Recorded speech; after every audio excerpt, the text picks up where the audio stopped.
Pues el día de hoy vamos a platicar bueno, vamos a empezar a platicar porque no se puede platicar en una sola sesión. Vamos a empezar a platicar acerca de un tema que se llama consolidación de suelos. Ahora, para eso, para llegar a ese tema de consolidación de suelos, requeríamos algunos conocimientos previos de, pues, lo que ustedes llaman como mecánica de suelos uno, ¿no? Que significa que necesitamos saber de que antes de que lleguemos a un sitio a hacer alguna modificación en el terreno, ya sea incrementar carga o reducir carga, pues el suelo ya tenía una serie de esfuerzos antes de que nosotros lleguemos. Y que esos esfuerzos determinan su condición inicial. Ahora, después de que nosotros hagamos modificaciones, ya sea porque le agreguemos carga o porque le retiremos peso, cualquiera de los dos. En general, usualmente nos lo imaginamos más, es más fácil para la mayoría de los humanos considerar que el suelo estaba así, quieto, y que nosotros llegamos y agregamos carga. Bueno, entonces, ya que lleguemos y agreguemos carga, vamos a generar una modificación en el estado de esfuerzos. Y esa modificación en el estado de esfuerzos, pues tiene consecuencias. Todo lo que hagamos en nuestra vida tiene consecuencias, ¿no? Incluyendo lo que le hagamos a la naturaleza, tiene consecuencias. Y esa consecuencia, eh, esa modificación en el estado de esfuerzos va a tener como consecuencia algunos cambios dentro de la masa de suelos. Ahora, se pone interesante el asunto porque el suelo no solamente es una parte sólida, sino nosotros hemos platicado en algunas otras sesiones y también lo viste en el primer curso de mecánica de suelos, que el suelo es la suma de varias fases, por lo menos tres fases, por lo menos. Hay quien habla de que hay más fases, ¿no? Por lo menos nosotros, los normales, que analizamos mecánica de suelos, hablamos de que hay fase sólida, fase líquida y fase gaseosa. Hay algunas personas que hacen investigación un poco más profunda y que dicen, no, pues es que en realidad también tenemos agua vaporizada y también tenemos agua viscosa y un montón de otros elementos. Pero fíjense, si de por sí nos cuesta trabajo entender al suelo como una suma de tres fases, como una suma de componentes sólidos, líquidos y gaseosos, pues hablar de mayor número de fases es más complicado, ¿no? Pasa algo muy parecido a las tres dimensiones, ¿no? Estamos acostumbrados o hemos creído que nuestro mundo está referenciado en tres dimensiones, ¿no? Alguien diría el eje de las X, de las Z y de las Y. Cuando llega ahora la mecánica cuántica moderna, la teoría de cuerdas, y nos dice, no, es que estábamos equivocados, en realidad hay como 9 dimensiones o como 7 dimensiones, ay, como que se nos revuelve la mente y como que nos cuesta mucho trabajo entender eso, ¿no? Bueno, ya está. Ahora, decíamos, regresemos, el suelo tiene tres fases y esas fases se van a ver alteradas al momento de recibir una modificación en el estado de esfuerzos. Ahora, para eso les voy a compartir mi pantalla y vamos a imaginarnos algunas cosas entre todos, ¿no? Eh, bueno, pues bienvenidos sean. Vamos a compartir nuestra pantalla y, y pues ya les decía, el día de hoy vamos a empezar a platicar acerca de este tema de consolidación. No va a ser tan sencillo, digamos que nos vamos a llevar pues varias sesiones. Y bueno, empecemos por imaginarnos algo, ¿no? Yo creo que ahí empiezan muchas de las cosas que hemos logrado como humanidad, el imaginarnos escenarios. Entonces, pues yo por acá te voy a empezar a dibujar algún escenario. Disculparás si me tardo un poquito en dibujarlo. Y también disculparás de que voy a utilizar pues algunas imágenes que por ahí yo ya tenía sueltas y que las voy a ir veniendo a traer a la plática, ¿no? Déjame poner por aquí una línea de terreno natural. Ya ves que en muchas ocasiones, pues nosotros no imaginamos que allá abajo de nosotros existen pues capas de material que tienen algunas características pues distintas, ¿no? Nosotros hemos platicado por ahí a lo largo de nuestro semestre de que, de que nosotros vivimos por acá una vida muy tranquila a nivel de superficie, pero allá abajo existen una serie de materiales que van acumulando presiones o esfuerzos. Cada uno de estos materiales tiene propiedades pues propias de ellos como módulo de elástico, como como densidad o peso volumétrico, entre otras propiedades, ¿no? Vamos a ponerlas por aquí como las más básicas, módulo de elasticidad y peso volumétrico de cada uno de esos diferentes materiales.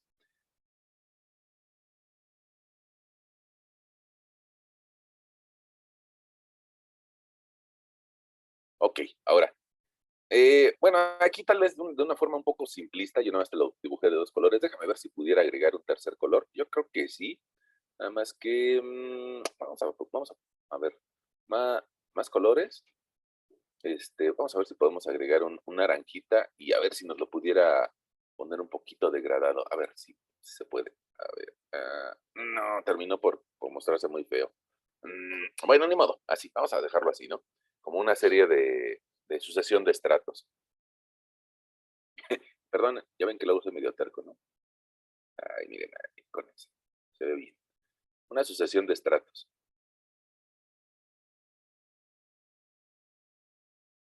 Ya está. Esos estratos los hizo la naturaleza para ya hacerlos, se tardó pues tal vez 500,000 años, 1,000,000 de años, o el tiempo que sea necesario, ¿no? Nosotros por acá vivimos muy felices y sobre todo el resto de la población vive muy felices y contentos a nivel de superficie, em, pero ahí abajo existe una serie de presiones.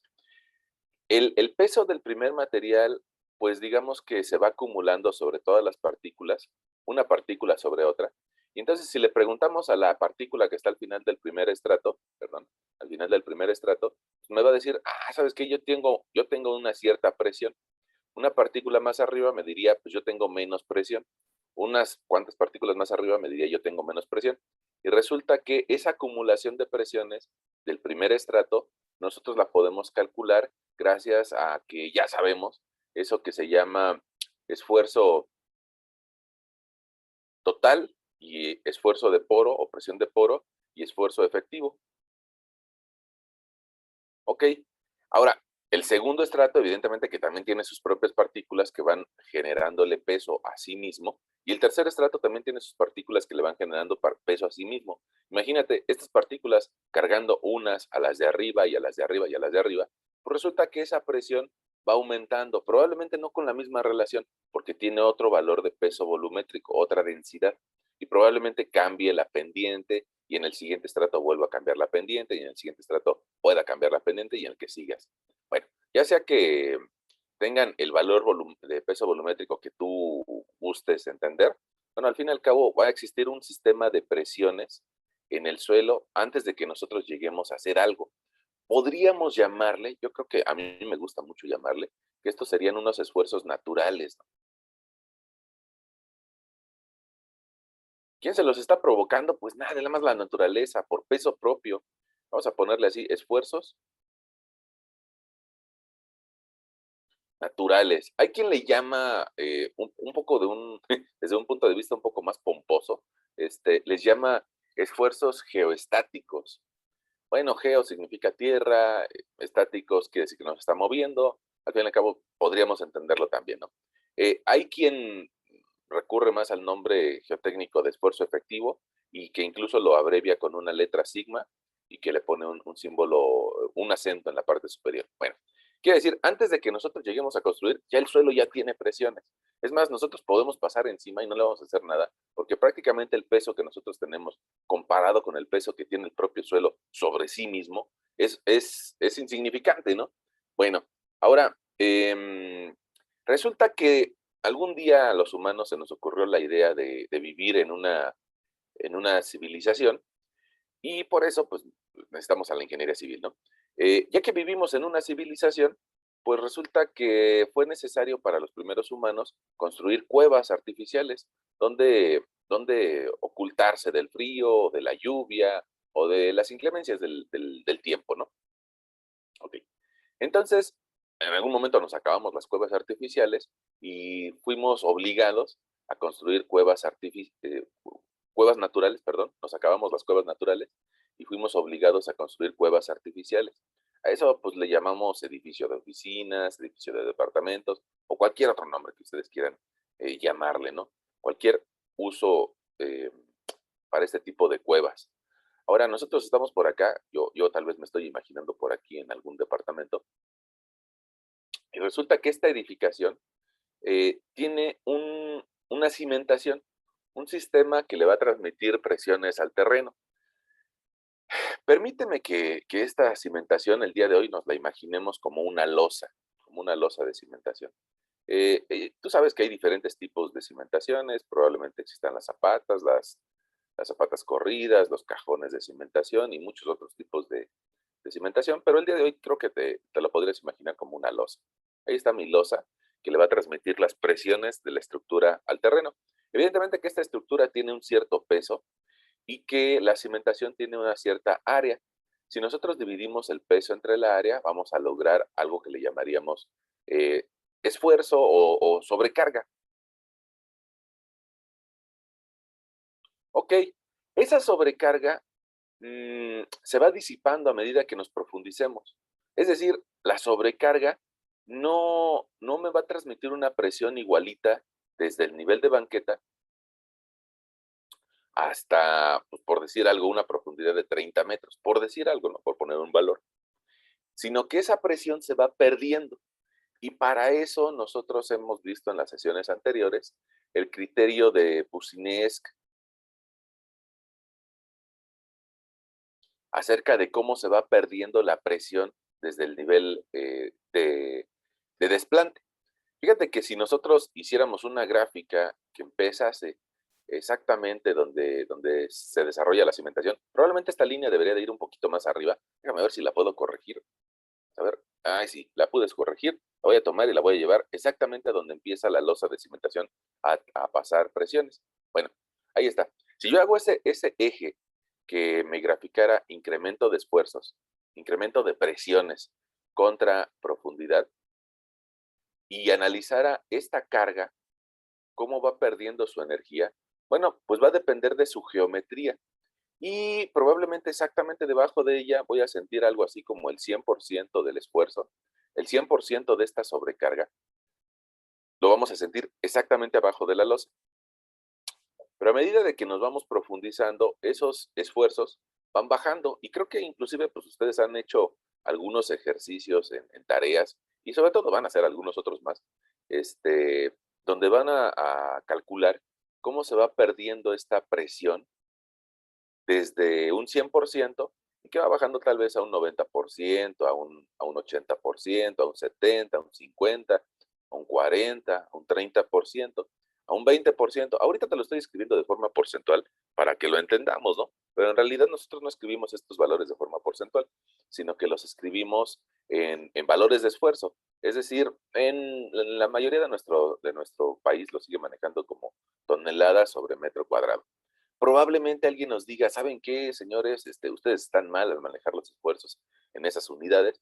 Deberían de manejarlos en kilonewtons por metro cuadrado, es decir, en kilopascales.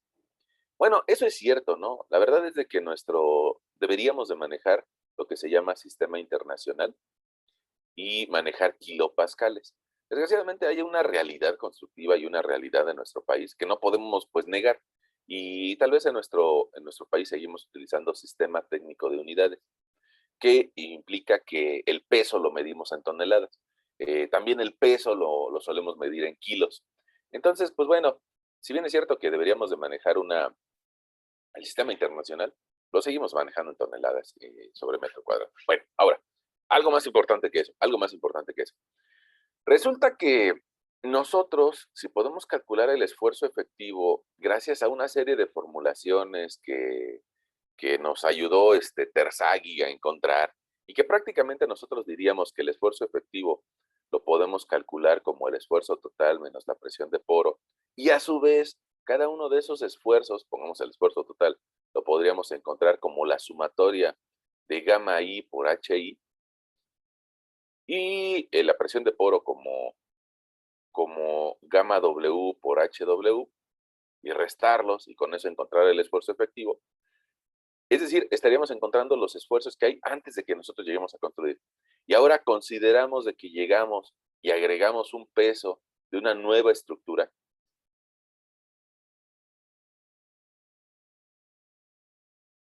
Bueno, pues eso va a tener una consecuencia, ¿no? Y esa consecuencia va a ser un nuevo estado de esfuerzo. Bueno, escríbelo por acá. nuevo estado de esfuerzos. Bueno, otra vez, resulta que tenemos nuestro nivel de calle, nuestro nivel de banqueta, donde vivimos los humanos de forma alegre y feliz, nivel de banqueta, y a partir de una condición inicial de estado de esfuerzos o de esfuerzos efectivos, probablemente estos esfuerzos pues vayan cambiando con cierta geometría, más este incremento de esfuerzos, te lo voy a dibujar con ese colorcito azul que utilicé. Bueno, pues resulta que si voy acumulando cada uno de estos elementos diferenciales, mira, lo voy a iluminar, este elemento diferencial. Ese elemento diferencial de presión, bueno, probablemente aquí me lleve hasta este lugar. Y este elemento diferencial de presión un poco más abajo, pues tal vez me haga un incremento un poco menor. Y este incremento diferencial de presión más abajo me va a hacer un incremento menor. Ah, bueno, y en cambio el que está exactamente debajo de la losa pues va a ser muy grande, ¿no? Ahí está, muy, muy, muy grande. Bueno, esa suma de presiones,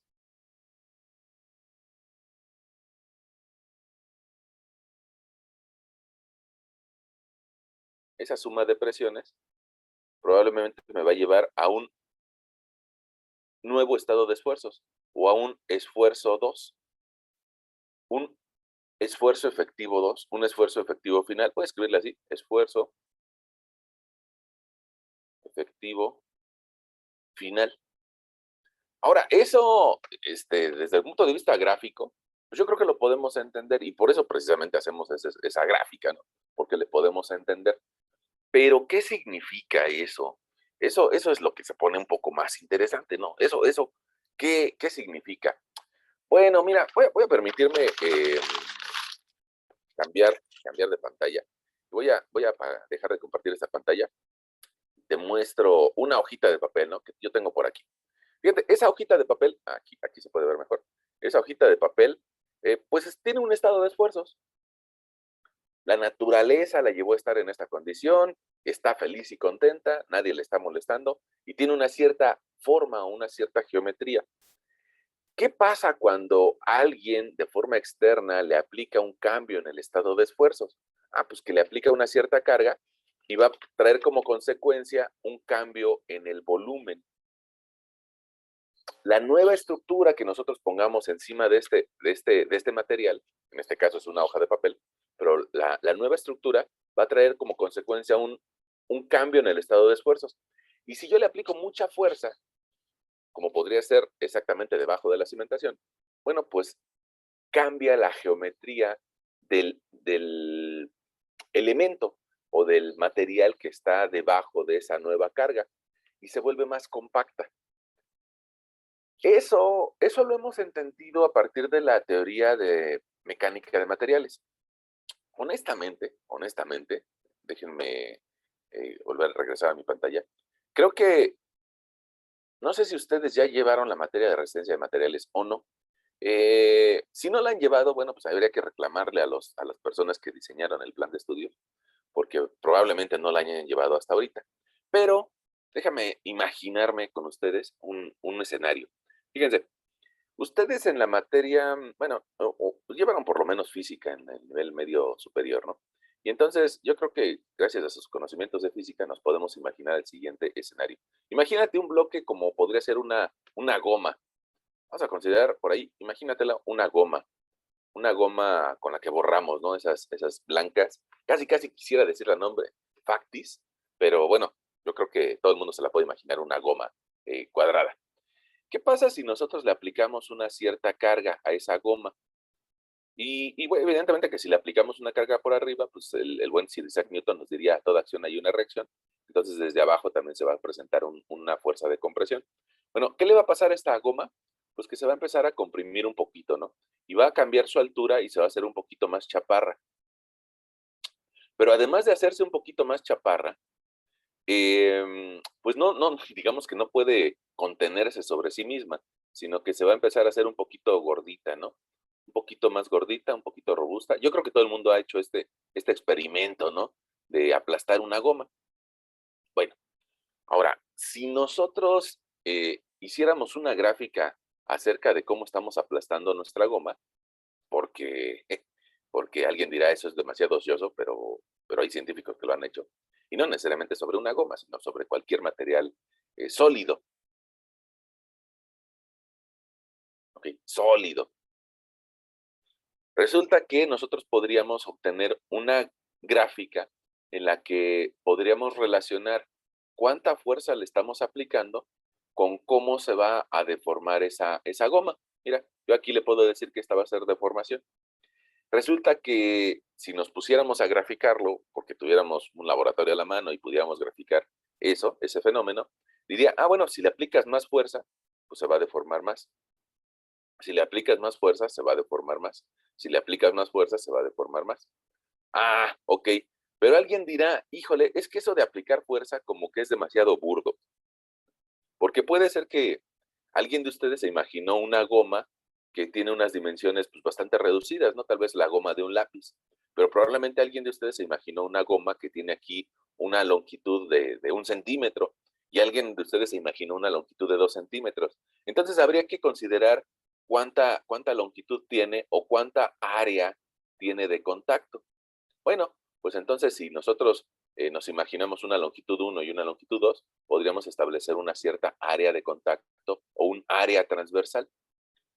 Y entonces podríamos imaginarnos entre todos mejor el fenómeno. Si dividimos la fuerza entre la área, vamos a obtener algo que se llama esfuerzo. Y también, bueno, puede ser que alguien de ustedes se imaginó que la goma se deforma 2 milímetros o 5 milímetros o 10 milímetros, pero eso solito no me dice gran cosa, sino que habría que compararlo con respecto a su longitud inicial. Y si yo comparo la deformación con respecto a su longitud inicial, me da otra cantidad que se llama deformación unitaria. Voy a escribírselo, se llama deformación unitaria contra esfuerzo. Ok, y entonces podemos hacer la misma gráfica, pero un poco más estandarizada, de cómo aplastamos a este sólido. Olvidemos que es una goma. Ya nos sirvió para imaginarnos algo, pero ya olvidemos eso, ¿vale? Ahora, la curva que nos va a dar de aplastar a ese sólido, resulta que nos va a decir, si tú lo aplastas con poquita fuerza, se deforma. Si lo aplastas con más fuerza, se deforma. Si lo aplastas con más fuerza, se deforma. Hasta que va a llegar un momento en el que se empiece a plastificar y probablemente lleguemos a romperlo. Bueno, a este tipo de gráficas le llamamos curvas de esfuerzo-deformación.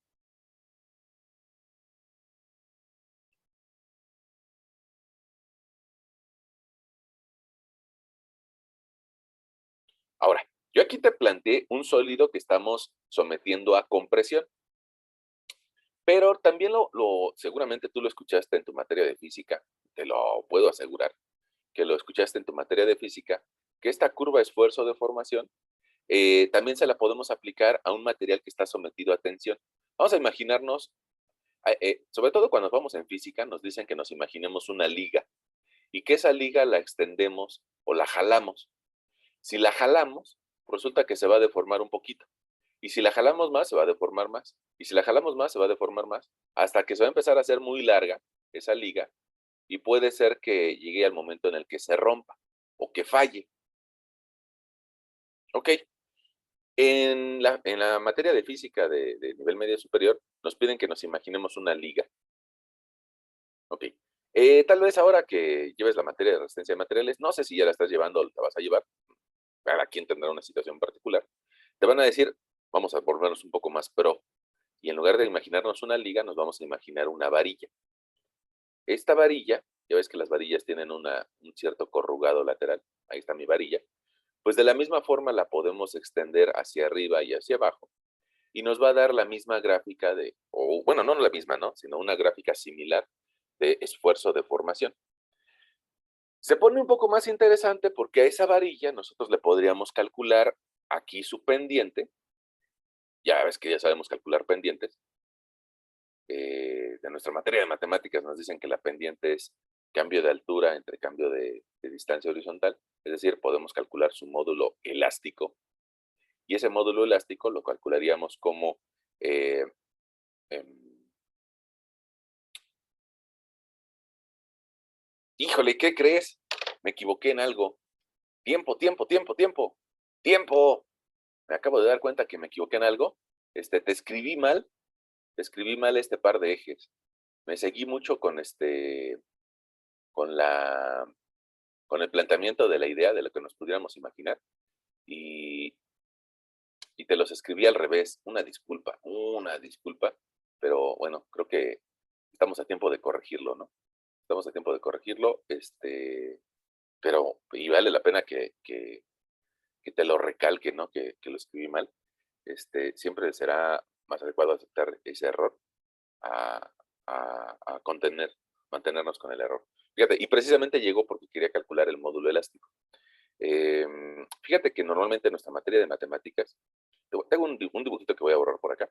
En nuestra materia de matemáticas nos dicen que podemos calcular la pendiente como y2 menos y1 entre x2 menos x1. Pero acá no estamos en matemáticas, sino que estamos en resistencia de materiales o mecánica de suelos, como quieras llamar a esta materia. Y entonces eso nos llevaría a no escribir y2 y y1, sino un incremento de altura sobre un incremento de distancia horizontal. De esa misma forma, si ahora mis ejes se llaman esfuerzo y deformación unitaria, bueno, pues en la parte de arriba voy a tener esfuerzo y en la parte de abajo voy a tener deformación unitaria. Precisamente ahí me di cuenta de que estaba haciendo pues algo mal, ¿no? Estaba escribiendo los ejes de forma errónea. Bueno, ahora esa relación dependiente,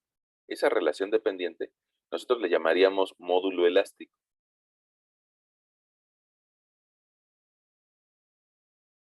Ese módulo elástico es parte de nuestra materia de entender a los sólidos.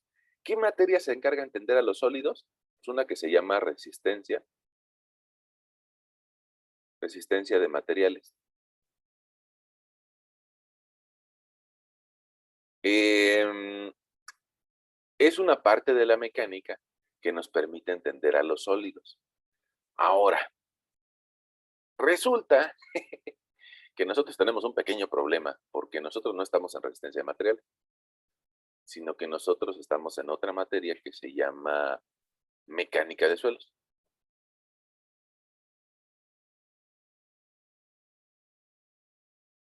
Y nosotros hemos platicado en sesiones previas de que de una forma sencilla los suelos los podemos dividir en fase sólida, fase líquida y fase gaseosa. Quiere decir que con toda esta materia de resistencia de materiales y con todas esas curvas, esfuerzo de formación, lo más que podríamos entender sería la fase sólida. Ah, entonces necesitamos de otra materia que nos explique la fase líquida. Esa otra materia que nos explica la fase líquida se llama hidráulica o mecánica de fluidos.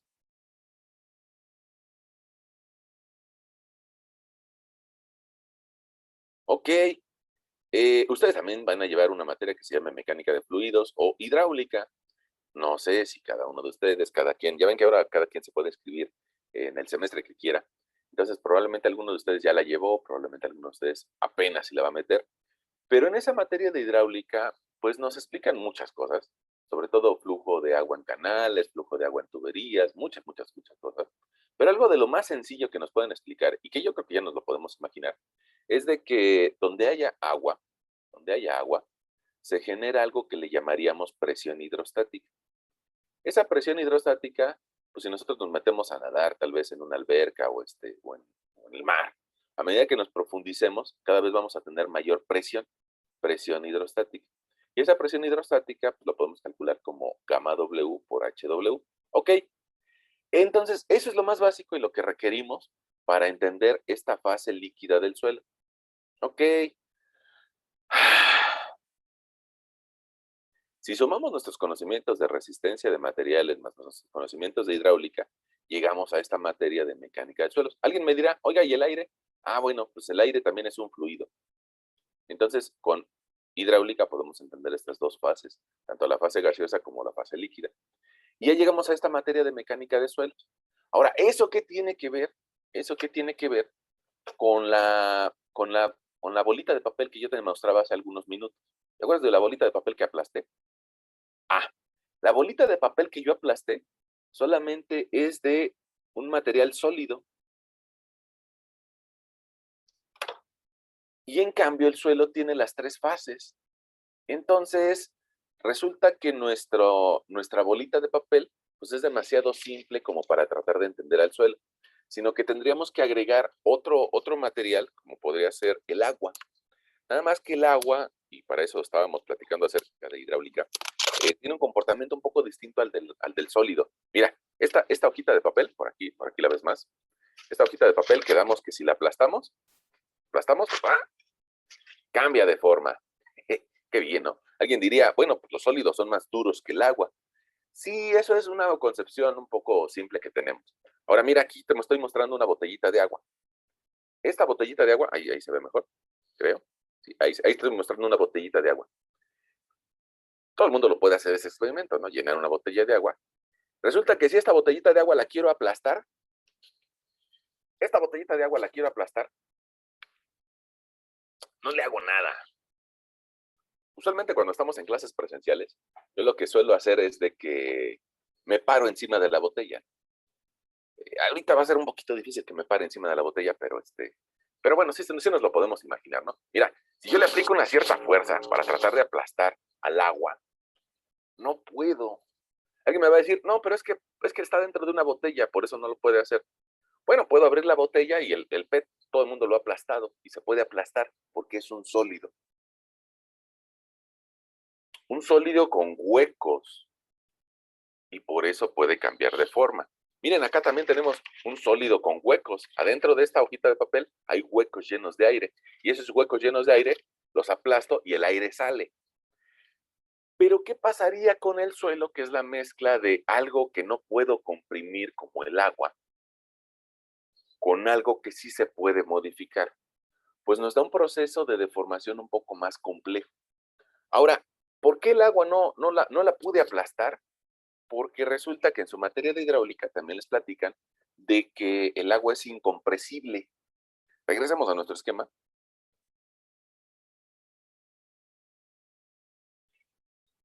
En hidráulica me dicen algo bien importante, que el agua no se puede comprimir, es incompresible.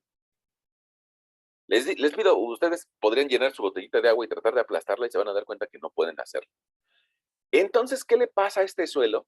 ¿Qué le pasa a este suelo cuando lo queremos comprimir? A ver, déjame, denme unos segunditos para que nos imaginemos cómo está la masa de suelos, ¿no? Puede ser que tenga algunas partículas grandes, unas partículas chiquititas, unas partículas más grandes, unas partículas de arena, de grava, unas de limos, unas de arcilla, y eso nos va a dar una configuración del suelo, pues rara, ¿no? Bastante compleja. Pero además de estar rara y compleja, pues resulta que unos de los huecos que tiene, algunos, no todos, algunos de los huecos que tiene, pues tienen agua. Es más, vamos a imaginarnos que muchos de estos tienen agua. Ok, ahora, ¿qué pasa cuando le queremos aplicar carga a ese suelo? Pues resulta que no son sólidos solamente llenos de aire en el que rápidamente se deforman, sino que tenemos agua. Ahora, mira, aquí esta imagen está haciendo un zoom, ¿no? Te darás cuenta de que las partículas de suelo pues tienen diferentes tamaños. Si está hecho, pongamos, de arenas, pues el tamaño de las arenas va a andar del orden de unos 5 milímetros, 6 milímetros, 10 milímetros. Pero si está hecho de arcillas, déjame dibujarte por aquí algunos limos. Si está hecho de limos, probablemente esas partículas midan 0.075 milímetros.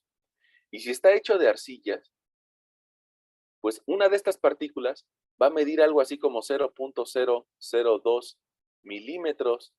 No sé si tú te la puedes imaginar ese espacio, ¿no? Yo creo que sí puedes imaginarte, pongamos, la cuadrícula de tu cuaderno, la cuadrícula grande, la cuadrícula pequeña de tu cuaderno, y sí te puedes imaginar algo que mide 5 milímetros como una arena.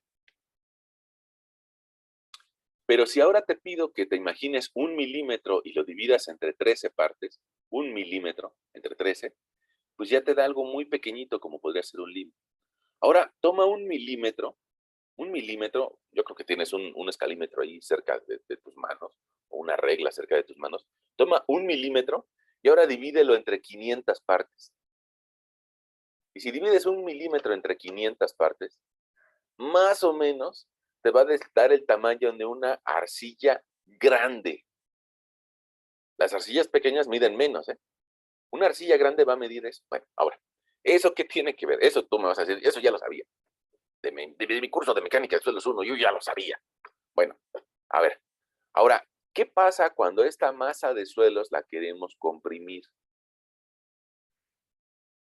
Si nos imagináramos solamente de forma pues temporal que esa masa de suelos está encerrada, le vamos a poner aquí un marco que la encierre. Bueno, pues resulta que nosotros al aplicarle la carga no la podríamos comprimir. Nos pasaría algo muy parecido a lo que yo te mostré cuando te enseñaba la botella llena de agua. Resulta que el agua es incompresible, entonces no se podría deformar. Pero eso no es la naturaleza, ¿no? La naturaleza no está actuando así. Entonces, la naturaleza no tiene bordes alrededor de ese suelo. ¿Qué va a tener como consecuencia? Que al aplicarle una carga externa, pues el agua que está adentro va a empezar a salir. Y eso también te lo puedo mostrar con mi botellita, ¿no? Puede ser que puede ser que aquí haga un espectáculo un poco dantesco, pero mira, ¿qué pasa si esta botella, perdón, ahí me metió, ¿qué pasa si esta botella yo la abro y la aplasto? No, a lo mejor no la abro. ¿No? ¿Qué pasa si la abro y la aplasto? Pues el agua va a salir volando, ¿no? Va a salir volando como cuando aplastamos un globo lleno de agua y le hacemos un hoyito. Eso es eso permitiría la deformación, no del agua. El agua no se puede deformar, es incompresible, pero sí va a provocar la deformación del medio, de lo que está conteniendo el agua. Ahora regresemos a nuestra pantalla. Regresemos a nuestra pantalla, compartir pantalla. Y mira, ¿eso qué traería como consecuencia? Que el agua empezaría a salir por en medio de los poros. Dice, si tú me presionas, me voy, si me presionas, me voy, si me presionas, me voy. Y la consecuencia sería que a partir de unas dimensiones originales de ese suelo, pues ahora mediría menos. ¿Por qué? Porque el agua se va a donde haya menos presión. Denme un segundito.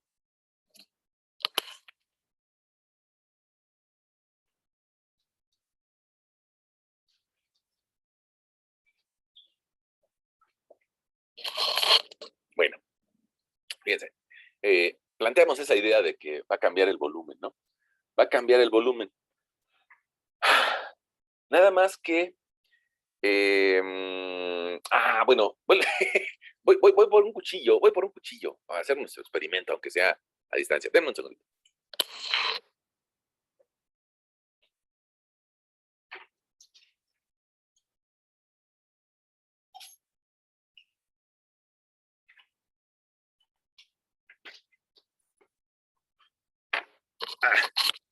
Bueno, ya estamos por acá, déjenme dejar de compartir esta pantalla. Y miren, esta botellita, yo les decía que si le quito la tapa y la aplasto, pues muy rápidamente va a perder el agua. Pero ¿qué pasaría si yo le pudiera hacer un pequeño hoyito? Te traje mi cochino ahí, mi cuchillo ahí de la cocina. Le voy a hacer un pequeño hoyito a esta botella. Probablemente alguien me diga, no, profesor, está usted enfrente de la computadora, no haga eso. Bueno, ni modo, ya le hice un hoyito. Eh, con ese hoyito, híjole, a ver si no hago un destapay aquí. Con ese hoyito, que ya le hice con el cuchillo, resulta que yo podría aplastar. Mira, ahí creo que se alcanza a ver. Ojalá y se alcance a ver. Si no, sí. Una pregunta, ¿se alcanza a ver que está saliendo del agua? No, creo que no, ¿verdad? Cuando Ahí. le hace Un presión, sí. poquito, profe. Sí, profe. Miren, ahí está saliendo. Sí. Ok, ahora, si estuviera un hoyo muy grande, yo aplastaría la botella y rápidamente se le saldría el agua. Pero como es un hoyo pequeño, pues resulta que yo le aplasto y apenas iba saliendo poquito a poquito el agua.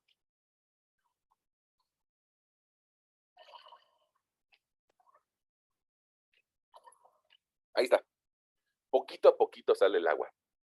Ahora, ¿eso qué tiene que ver con nuestra materia?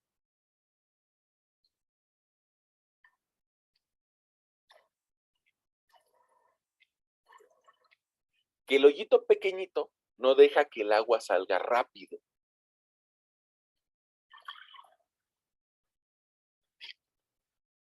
El hoyito que yo le hice fue con mi cuchillo y mide más o menos como 5 milímetros. Déjenme sacar esta agua porque si no se me va a hacer un despapalle aquí. Ya la saqué.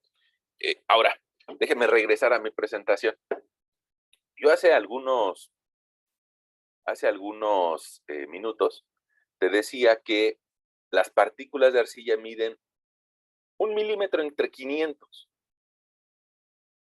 Imagínate a qué velocidad va a salir el agua de esta masa de suelo que estamos aplastando. Imagínate un hoyito que mide 1 milímetro entre 500. Es una cantidad bien pequeñita.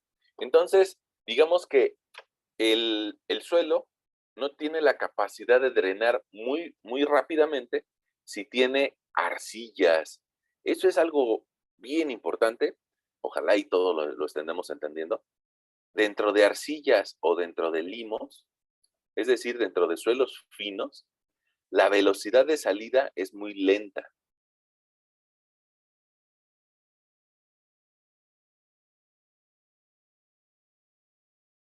El agua sale muy lento.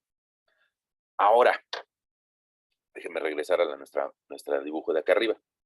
¿Qué pasa cuando el suelo tenía un estado de esfuerzos natural y allá abajo resulta que también había agua? Te voy a dibujar con esta pluma, con este de aquí, me sale un poquito grueso. Allá abajo, yo creo que no es tan difícil de imaginar, sobre todo ustedes que ya llevaron la materia de suelos 1, no es tan difícil de imaginar que debajo de ciertos lugares hay agua. ¿Qué pasa cuando yo le aumento el estado de esfuerzos? Pues que lo estoy aplastando. Ahora imagínate una jerga llena de agua, una jerga. ¿Qué pasa si tú aplastas la jerga? Pues el agua sale. No salen partículas de jerga cuando la aplastas. Nada más sale el agua. Y yo creo que todo el mundo de ustedes ha aplastado alguna vez una jerga. Bueno, o ha exprimido, sería la palabra correcta, ¿no? Ha exprimido una jerga. De una forma científica, diríamos que exprimir una jerga significa aumentarle el estado de esfuerzos. Si tu mamá dice, oye, tráete una jerga para limpiar aquí, y tú le dices, permíteme, déjame aumentar el estado de esfuerzos, lo más seguro es de que te aviente la jerga en la cara, ¿no? Te va a decir, ya, ponte a limpiar. Bueno, pero científicamente le podríamos decir, aumentar el estado de esfuerzos cuando estamos exprimiendo a la jerga. Y eso precisamente lo estamos haciendo con la naturaleza y con nuestra nueva edificación. Estamos aumentando el estado de esfuerzos y estamos generando un estado de esfuerzos final. La consecuencia es de que el agua, ¿te acuerdas de que estaba muy feliz y contenta a una cierta presión antes de que nosotros llegáramos a construir? A la hora de que le aumentas la presión, el agua dice, ay, me quiero ir, porque me están apretando, me quiero ir, me están apretando, me quiero ir. El problema que tiene es de que el espacio para irse es muy pequeñito y entonces sale muy lentamente. A pesar, como yo te lo mostraba con la botella, a pesar de que yo le aumente una presión muy fuerte, pues resulta que no se puede ir muy rápido, a pesar de que tenga mucha presión. Podría ser una presión, perdón. Estoy medio intenso. Ya volví a abrir la ventana para ir por mi botella. A pesar de que yo le aplique mucha presión,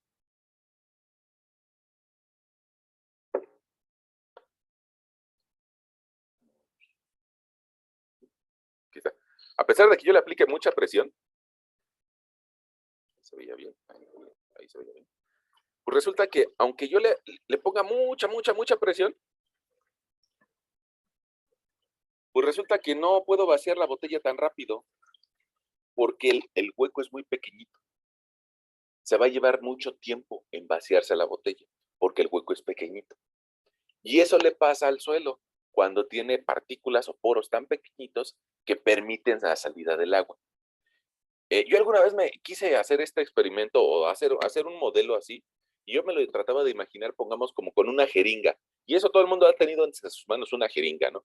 ¿Qué pasa con una jeringa? Puede ser que el émbolo sea muy grande o que tengas ahí 10 mililitros, 10 centímetros cúbicos de agua, pero la puntita de la jeringa es bien delgadita. Y entonces, aunque le apliquemos mucha presión, pues va saliendo de a poquito, de a poquito, de a poquito, la jeringa.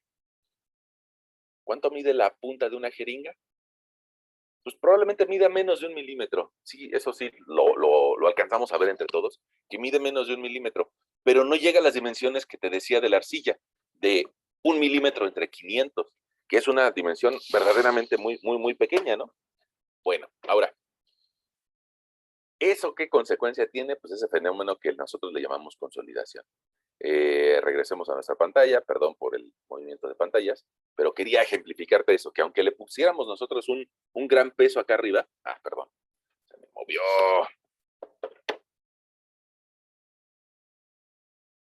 Aunque le pusiéramos un rascacielos acá arriba, mucho, mucho, mucho peso, el agua, aunque dice, me quiero ir, me están presionando, me quiero ir, me están presionando, me quiero ir, me están presionando, pues no se puede mover tan rápido. Una pregunta, una pregunta. ¿Alguna vez alguien de ustedes, seguramente, yo creo que sí, ha ido a un estadio como el Estadio Azteca, como el Estadio de los Deportes, como el Estadio de Ciudad Universitaria, un estadio grande, o un concierto en el Foro Sol, o en el Palacio de los Deportes, o en el Auditorio Nacional? Seguramente alguien de ustedes que ha ido a un concierto así, se habrá dado cuenta que a la hora de la salida se hace un relajo. ¿Por qué? Porque las puertitas son pequeñitas. Las puertas son pequeñas y mucha gente quiere salir al mismo tiempo. Y probablemente, si vas al Estadio Azteca, ojalá y ahora que regresemos a la normalidad, algún día ustedes se puedan dar una vuelta en el Estadio Azteca. Y cuando quieres salir del estadio, es un conflicto porque muchas personas quieren salir al mismo tiempo, en huecos muy pequeñitos. Y eso hace que te tardes media hora en salir del estadio. Bueno, lo mismo le pasa a estas partículas de agua que quieren salir. Dice, yo me quiero salir, pero ¿de qué tamaño es el hueco? Pues de algo así como 0.002 milímetros. O menos, o menos. Entonces, resulta que se genera mucha presión. Ahora, perdón, imagínate un escenario más trágico, que la gente no quiere salir del estadio porque se acabó el partido, sino porque empieza a sonar la alerta sísmica. ¿Qué pasaría? Imagínate el Estadio Azteca lleno si la gente quisiera salir rápido porque empieza a sonar la alerta sísmica. Bueno, se generaría un escenario un poco catastrófico, porque la gente intentaría salir de una forma desesperada por las puertas y se podrían aplastar.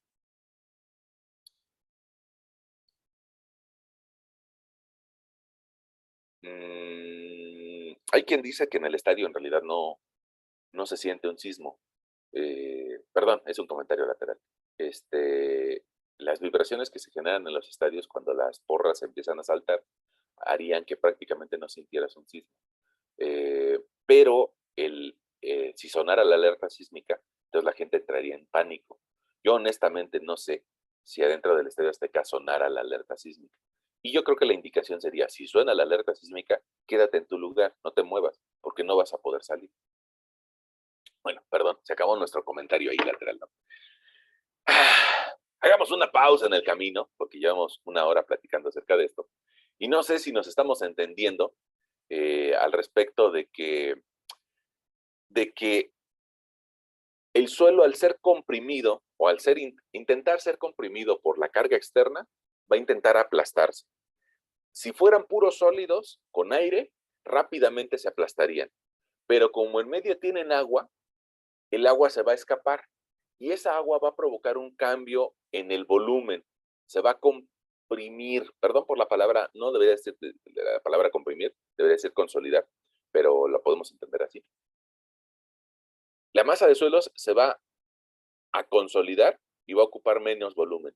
¿Por qué va a ocupar menos volumen? Porque el agua se va a ir, se va a escapar. Pero ese proceso de escaparse no va a ser tan rápido, sino que va a ser lento por el tamaño de huecos que dejan las partículas de suelo. El tamaño de huecos que dejan las partículas de suelo es mucho más pequeño que lo que miden las propias partículas. Entonces se va a generar un proceso muy lento al que le llamamos consolidación. Tiempo en el camino, hagamos una pausa. Y nos sirve la pausa para varias cosas.